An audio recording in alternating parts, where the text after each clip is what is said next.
Hey guys and girls, it's DC here, and today I wanted to talk to you about imposter syndrome. Raise the alarm!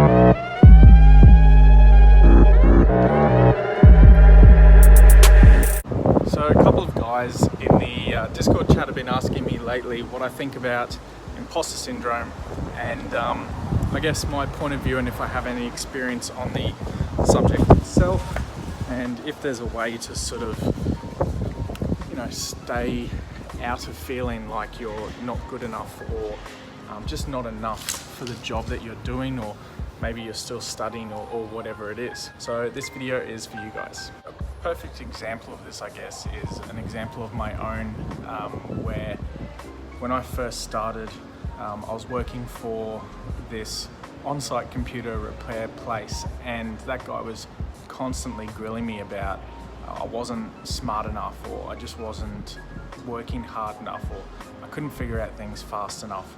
And I guess I should probably thank him in the long run, even though I really hated him at the time, for sort of pushing me to learn and be better. But yeah, at that period of time, I basically felt like I was an imposter in the industry, and IT wasn't for me, and these things were just all way too hard, and I just wasn't smart enough.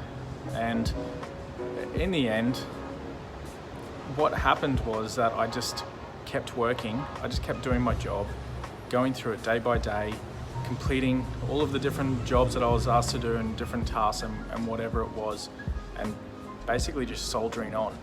And now I'm here talking to you guys and telling you guys what to do. So I guess if you just sort of stick to it and keep going about what you're doing, you'll eventually forget about imposter syndrome and you'll just be a professional. You'll just be in that job.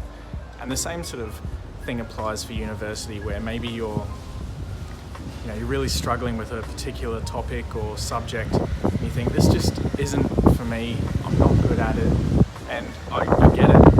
My experience in this is in the maths subjects at uni. I'm terrible at maths. Anyone who knows me knows that I'm really, really bad at maths. And I got a lot of help to get me through those particular classes. And that's just what I had to do to get through them. I'm not a maths genius at all.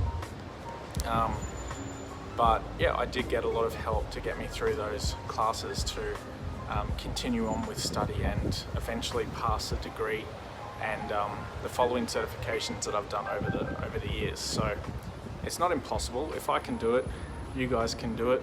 And imposter syndrome is just something that's only going to stick for a little bit. Whereas if you put in the extra hard work to get those things done and learn to your best capacity, then you'll go further than all the people who stopped by saying that they weren't good enough.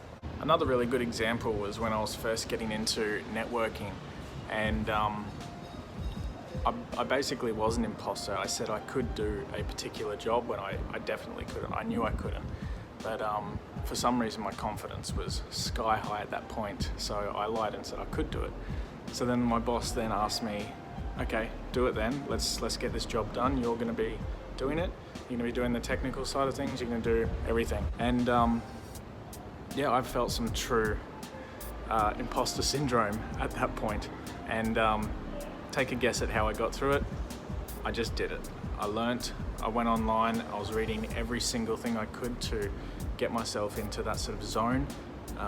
When I went home from work, I would just keep reading and reading and reading, and I didn't stop. I just wanted to get through all of it and understand and absorb as much of it as I could, so I could do as good a job as I potentially could.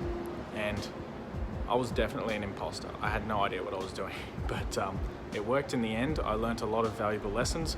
I'm pretty sure my boss learned some very valuable lessons as well, which is not to trust someone who says they can do something without actually having proved that they could do something. But in the end, I did get it done.